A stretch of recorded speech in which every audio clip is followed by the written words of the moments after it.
O que vem à sua mente quando você ouve a palavra lei? Algo negativo? Um código severo, uma série de regras que destroem a liberdade?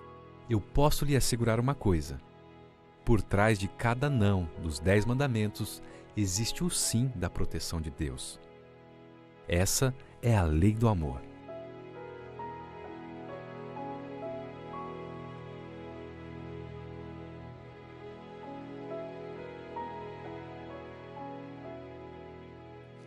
Na carta aos Romanos, capítulo 7, versos 7, 12 e 14, o apóstolo Paulo diz: Que diremos, pois? É a lei pecado?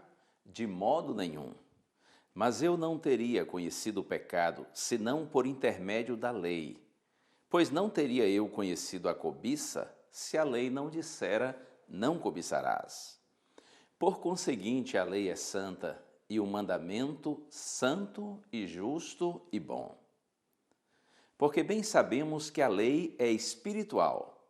Eu, todavia, sou carnal, vendido à escravidão do pecado. Nesses versos que lemos, o apóstolo Paulo está dizendo que o objetivo da lei de Deus é apontar o pecado. Ele diz que a lei é santa, o mandamento é santo, é justo e é bom. E ainda que a lei de Deus é espiritual. Observe que, evidentemente, que não há nenhum problema com a lei de Deus. Mas onde está o problema? O problema está comigo, o problema está com você. Está com o homem, com o pecador. Por isso que Paulo diz, eu todavia sou carnal, vendido à escravidão do pecado. Sabe, uma coisa que eu tenho percebido, e talvez você vai concordar comigo, lamentavelmente, o mundo tem um grande preconceito em relação à lei de Deus. E isto também se verifica, por mais estranho que pareça, até mesmo entre os cristãos. Há uma acentuada resistência à lei de Deus. É verdade que a lei do Senhor nos incomoda, porque aponta nosso pecado. A lei toca em nossas feridas. Mas creia, tudo que vem de Deus objetiva o nosso bem, nossa felicidade. A lei, ela nos adverte quanto ao mal. O propósito da lei é nos orientar e nos proteger. Mas é claro que ninguém será salvo por obediência à lei do Senhor. Até porque se fosse assim, ninguém seria salvo, né?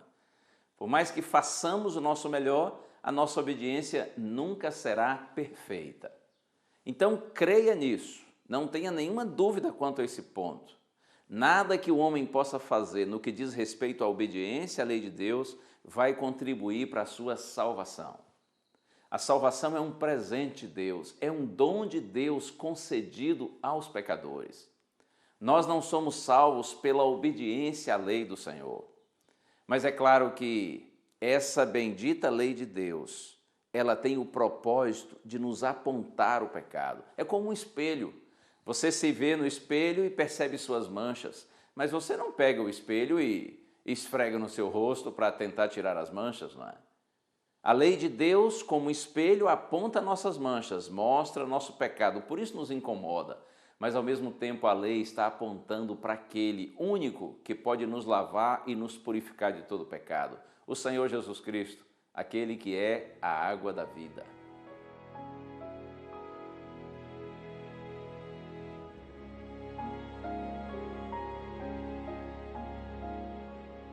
Quero compartilhar mais um texto com você. Está aqui mesmo, na carta aos Romanos, agora no capítulo 6, verso 14. Paulo diz, porque o pecado não terá domínio sobre vós, pois não estáis debaixo da lei e sim da graça.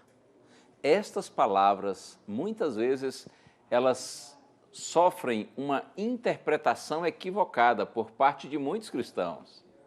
Aqueles que ao lerem isto, eles pensam assim, ora, se Paulo está dizendo que nós não estamos debaixo da lei, sim da graça, significa que a gente não precisa mais obedecer à lei de Deus. O povo de Deus no tempo do Antigo Testamento, sim, precisava, mas nós que vivemos na Nova Aliança, nos tempos do Novo Testamento, a gente agora está debaixo da graça e a gente não precisa mais obedecer à lei de Deus. essa interpretação não está certa. O que Paulo está dizendo quando afirma que nós não estamos debaixo da lei, sim da graça, é no sentido de que, se você está sob a graça do Senhor Jesus, a sua bendita graça, então você não está mais sob a condenação da lei. Porque aquele que está no pecado está condenado, mas aquele que está em Cristo, sobre a graça de Cristo, então pelo Senhor é perdoado. Aquele que está em Jesus, ele está ao alcance da salvação que a graça do Senhor bondosamente nos oferece. Quando o pecador está em Cristo, então aos olhos de Deus, ele está numa nova condição, ele vive uma nova realidade. Mas olha, cuidado, nunca pense que a graça de Deus é uma liberação para a gente pecar. É só lermos o verso seguinte, Romanos 6,15. E daí, diz Paulo, haveremos de pecar porque não estamos debaixo da lei e sim da graça? De modo nenhum. Paulo pergunta e ele mesmo responde de forma enfática. Nós vamos pecar porque não estamos mais debaixo da lei e sim da graça, porque não estamos mais condenados pela lei de Deus, uma vez que fomos perdoados pela graça do Senhor, agora nós vamos pecar? De modo nenhum. A graça de Deus, nunca se esqueça disso, não é liberação para a gente pecar. E eu quero compartilhar mais um texto. Vamos à palavra. O poder está na palavra de Deus. Já abri a minha Bíblia aqui na carta aos Efésios agora. Capítulo 2, vou ler primeiramente os versos 8 e 9. E, aliás, no estudo que nós fizemos sobre Paulo e a cruz, eu li esses versos. Vou relê-los, comentar um pouquinho e nós vamos avançar para o verso seguinte. Está escrito, porque pela graça sois salvos mediante a fé, isto não vem de vós, é dom de Deus, não de obras para que ninguém se glorie. O texto é muito claro, não é? Paulo diz, olha, pela graça nós somos salvos, a graça de Deus é a causa, é a fonte da nossa salvação, é o favor imerecido. Pela graça sois salvos mediante a fé. Quando você tem fé no sangue de Jesus Cristo que foi derramado em seu lugar, então, através da fé, você está se apropriando da graça de Deus. A fé é o meio, é o método pelo qual nós recebemos a graça de Deus. Poderia dizer que a fé é a resposta humana à iniciativa divina. E Paulo diz, olha, não de obras, isto não vem de vós, é dom de Deus, não de obras, para que ninguém se glorie. Nós somos salvos não pelo que nós fazemos, mas pelo que o Senhor fez por nós. Não por nossas obras, ainda que sejam boas obras e muitas boas obras, não de obras, diz Paulo, para que ninguém se glorie, para que ninguém fique se achando e pensando que por suas obras meritórias, agora tem o direito de ter a salvação. Isto é claro, não é? A salvação é pela graça de Deus, quando nós nos apropriamos através da fé dessa bendita graça. Mas eu quero ressaltar agora o verso 10. Olha só o que está escrito. Pois somos feitura dele, criados em Cristo Jesus para boas obras, as quais Deus de antemão preparou para que nós andássemos nelas. Nós somos, diz Paulo, feitura dele, ou seja, criação dele, de Cristo, criados em Cristo Jesus para boas obras, as quais Deus de antemão preparou para que nós andássemos nelas. Somos salvos pela graça, por meio da fé e as obras. Onde é que as obras entram nessa história? As obras são, em realidade, o efeito, são as consequências da salvação. Por isso que a gente gosta de dizer que as boas obras não são para a salvação, e sim para os salvos. As boas obras em nada contribuem para a salvação, porém a nossa obediência a Deus revela de que verdadeiramente nós estamos salvos. Acredite, a salvação, ela produz santificação, produz santidade. Eu gosto sempre de dizer que o povo que Deus salva, ele transforma. O povo que Deus justifica, perdoa, ele também santifica. A genuína justificação pela fé, ela produz santificação, ela produz santidade. Quanto mais nós andamos com Cristo pela fé e procuramos seguir a sua palavra, então mais parecidos com o Senhor Jesus nós nos tornamos. Daí a razão porque nós passamos a ser obedientes a Deus, inclusive à santa lei do Senhor.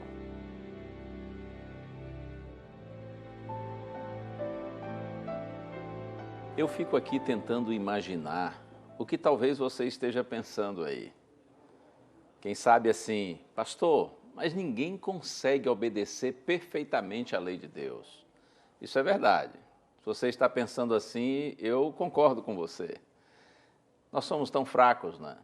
As marcas do pecado em nós são tão fortes. A gente de repente consegue obedecer uns mandamentos, mas já está desobedecendo outros.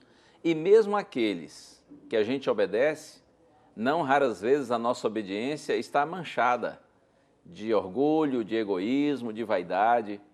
Mas por outro lado eu penso, ora, porque eu não consigo viver em total harmonia com a lei de Deus, eu vou por isso ignorá-la? Vou desprezá-la, vou jogá-la para o canto, vou rejeitá-la? Claro que não. E olha, eu vou lhe dizer algo mais. Vamos imaginar que você seja, por exemplo, uma pessoa evangélica.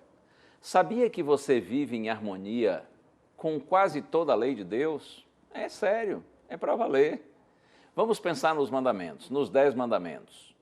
Os primeiros, não terás outros deuses diante de mim, diz o Senhor, não farás para ti imagens de escultura e nem as adorarás, não tomarás o nome do Senhor teu Deus em vão. Os 3 primeiros mandamentos. Então veja, não ter outro Deus, não fazer imagem de escultura e nem adorar, e não tomar o nome de Deus em vão.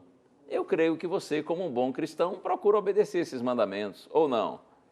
Será que nós temos outro Deus? Muitas vezes somos tentados a tê-los, né? Mas a gente se esforça para adorarmos somente ao Senhor. E não adoramos imagens de escultura e também procuramos respeitar o nome de Deus. Então veja que 3 mandamentos, pelo menos, nós nos esforçamos para guardá-los. Vamos mais. O mandamento 5º diz assim, honra teu pai e tua mãe.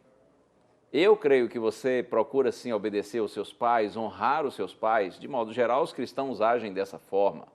Sabem que é correto agir assim. Então já são 4 mandamentos. Outros 3, não matar, não adulterar e não furtar. Imagine um cristão que seja assassino, que seja adúltero, que seja ladrão. Claro que não. Então, pensamos em 4 mandamentos, agora mais 3, já são 7. Que a gente procura viver em harmonia com eles. Vamos avançar um pouquinho mais. Há um outro mandamento que diz que nós não devemos dizer falso testemunho, ou seja, não mentir. E também um outro mandamento que diz que nós não devemos cobiçar aquilo que pertence aos outros. Não mentir e não cobiçar. Quantas vezes a gente falha nesse sentido? Mas, de modo geral, o cristão procura ser uma pessoa verdadeira e também está satisfeita com o que tem. Então nós tínhamos 7, agora mais 2, 9 mandamentos. Só está faltando um. O 4º mandamento diz assim, lembra-te do dia de sábado para o santificar. E aí? Esse mandamento você também tem procurado guardar? Provavelmente não. E por que não? Normalmente os cristãos dizem assim, porque nós estamos debaixo da graça e não debaixo da lei, não precisa mais obedecer à lei. Ora, se não precisa mais obedecer à lei, por que você tem procurado viver em harmonia com pelo menos 9 dos mandamentos da lei de Deus? Observe que o problema dos cristãos, de modo geral, não é com a lei de Deus, e sim com um dos mandamentos. E talvez você esteja pensando assim também, não, pastor, eu tenho procurado viver realmente em harmonia com os mandamentos da lei de Deus, mas não é por causa da lei em si. É porque o Espírito Santo habita em mim, eu sou guiado pelo Espírito, é o Espírito quem conduz o cristão, aquele que está na nova aliança, para viver em harmonia com a vontade de Deus. Você não acha estranho que o Espírito guie você para obedecer e viver em harmonia com 9 dos mandamentos, deixando apenas um mandamento de lado? Acredite, o problema dos cristãos não é com a lei de Deus, e sim com um dos mandamentos da lei do Senhor. Eu quero pedir a você, com toda sinceridade, eu quero implorar a você, reconsidere este assunto relativo à lei do Senhor. A lei de Deus é um reflexo do seu próprio caráter. Por isso que Paulo diz que a lei é santa e o mandamento é santo, é justo e é bom. Lembra do estudo anterior que nós fizemos, quando Paulo também diz que a vontade de Deus é boa, agradável e perfeita? Tudo que vem de Deus objetiva o nosso bem. Eu quero concluir com as palavras do salmista no Salmo 119, quando faz uma linda oração e diz assim: desvenda, Senhor, os meus olhos, para que eu contemple as maravilhas da tua lei. E depois a promessa: grande paz tem os que amam a tua lei, para eles não há tropeço. A graça do Senhor Jesus Cristo e o amor de Deus e a comunhão do Espírito Santo sejam com todos vós.